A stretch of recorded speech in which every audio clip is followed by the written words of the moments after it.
আসসালামু আলাইকুম ওয়া রাহমাতুল্লাহ। প্রিয় ভাইরা, আজকে আমরা জানবো আমাদের প্রিয় নবী সাল্লাল্লাহু আলাইহি ওয়াসাল্লামের 40টি হাদিস। চলুন তাহলে জেনে নেওয়া যাক। নাম্বার 1, রাসূলুল্লাহ সাল্লাল্লাহু আলাইহি ওয়াসাল্লাম বলেন, যে ব্যক্তি আমার 40টি হাদিস আমার উম্মতের কাছে পৌঁছাবে তার জন্য আমি কিয়ামতের দিন বিশেষভাবে সুপারিশ করব। সুবহানাল্লাহ। নাম্বার 2, মানুষের মধ্যে যারা মৃত্যুকে বেশি করে স্মরণ করে এবং তার জন্য প্রস্তুতি নেয় তারাই সবচেয়ে বুদ্ধিমান। নাম্বার 3, প্রত্যেক জিনিসের জাকাত আছে, আর দেহের জাকাত হচ্ছে রোজা। নাম্বার 4, যে তার সময় আল্লাহর জন্য ব্যয় করে না তার জন্য জীবন অপেক্ষা মৃত্যু শ্রেয়।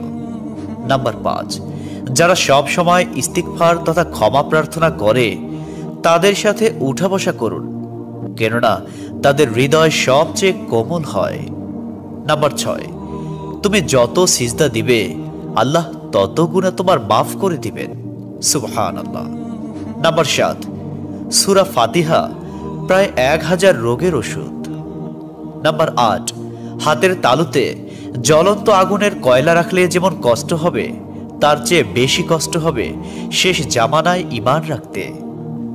নাম্বার 9, রোজাদারদের জন্য প্রতিদিন জান্নাতকে সুসজ্জিত করা হয়। সুবহানাল্লাহ।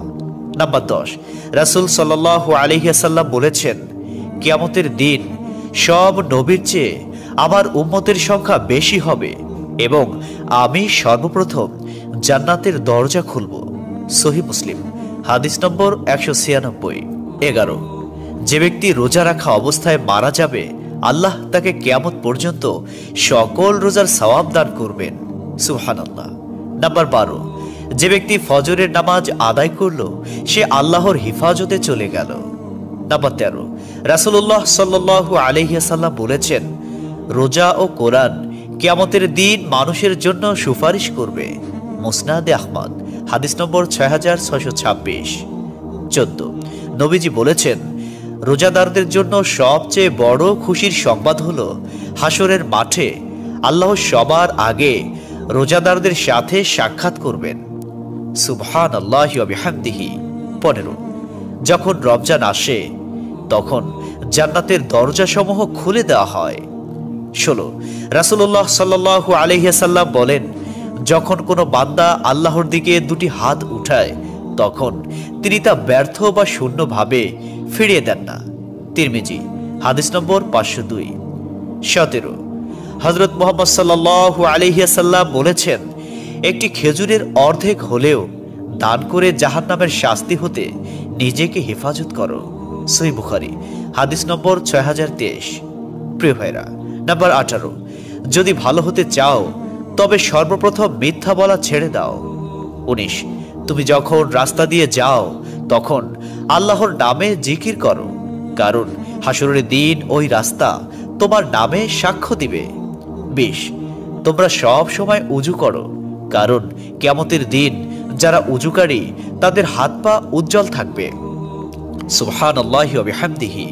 21, যার দুঃখ বেশি তার প্রতি আল্লাহর রহমতও বেশি। 22, যখনই নামাজে দাঁড়াবেন জীবনের শেষ নামাজ মনে করবেন। 23, যে মহিলা গর্ভাবস্থায় 1 খতম কোরআন পাঠ করবে তার গর্ভের ওই সন্তান একজন নেককার বান্দা হিসেবে দুনিয়াতে আগমন করবে। সুবহানাল্লাহ। 24, চুপ থাকার কারণে মানুষের যেই মর্যাদা হাসিল হয় তা 60 বছর নফল ইবাদত হতে উত্তম। সুবহানাল্লাহ। 25, রাসূলুল্লাহ সাল্লাল্লাহু আলাইহি ওয়াসাল্লাম বলেছেন, জান্নাতের সবচেয়ে নিকটবর্তী আমল হলো সময় মতো সালাত আদায় করা। সহিহ মুসলিম, হাদিস নম্বর 260। 26, যে ধোঁকা দেয় সে আমার উম্মতের অন্তর্ভুক্ত নয়। 27, তুমি জানো তুমি সঠিক তবু তর্ক করো না, তর্কে জড়াইও না। 28, হযরত মুহাম্মদ সাল্লাল্লাহু আলাইহি ওয়াসাল্লাম বলেছেন, তোমরা বিপদে পড়ে মৃত্যু কামনা করবে না, বরং বলবে, হে আল্লাহ, যে পর্যন্ত জীবিত থাকা আমার জন্য কল্যাণকর আমাকে ততক্ষণ জীবিত রাখুন, এবং যখন মৃত্যু আমার জন্য কল্যাণকর তখন তুমি আমাকে মৃত্যু দাও। 29, সূরা ইয়াসিনকে কুরআনের হৃদয় বলা হয়। 30, হযরত মুহাম্মদ সাল্লাল্লাহু আলাইহি ওয়াসাল্লাম বলেন, মায়ের একটি কষ্টের নিঃশ্বাস 7টি দোজখের চেয়েও ভয়ঙ্কর, আর একটি সুখের হাসি 8টি বেহেশতের সমান। সুবহানাল্লাহ। 31, যে অন্যের বাবা মাকে গালি দিল সে যেন নিজের বাবা মাকেই গালি দিল। 32, রাসূলুল্লাহ সাল্লাল্লাহু আলাইহি ওয়াসাল্লাম বলেছেন, আমি যা জানি তোমরা যদি তা জানতে পারতে তবে নিশ্চয় খুব কম হাসতে এবং খুব বেশি পরিমাণে কাঁদতে। 30, মানুষ যদি মৃত ব্যক্তির আর্তনাদ দেখত এবং শুনতে পেত তাহলে মানুষ মৃত ব্যক্তির জন্য কান্না না করে নিজের জন্য কাঁদত। 34, মহানবী সাল্লাল্লাহু আলাইহি ওয়াসাল্লাম বলেছেন, সূরা ফাতিহা তোমরা ধীরে ধীরে পাঠ করো, কারণ মহান আল্লাহ নিজে তার জবাব দেন। সুবহানাল্লাহ। হাদিস সূত্র মুসলিম 910। 35, রাসূলুল্লাহ সাল্লাল্লাহু আলাইহি ওয়াসাল্লাম বলেছেন, কিয়ামতের দিন যে জিনিসটি মুমিনদের পাল্লায় ভারী হবে সেটি হচ্ছে সুন্দর চরিত্র, আখলাক। আবু দাউদ হাদিস নম্বর 4101। 36, কবরের ভিতরের প্রথম চাপ পৃথিবীর সকল কষ্টকে হার মানিয়ে দেবে।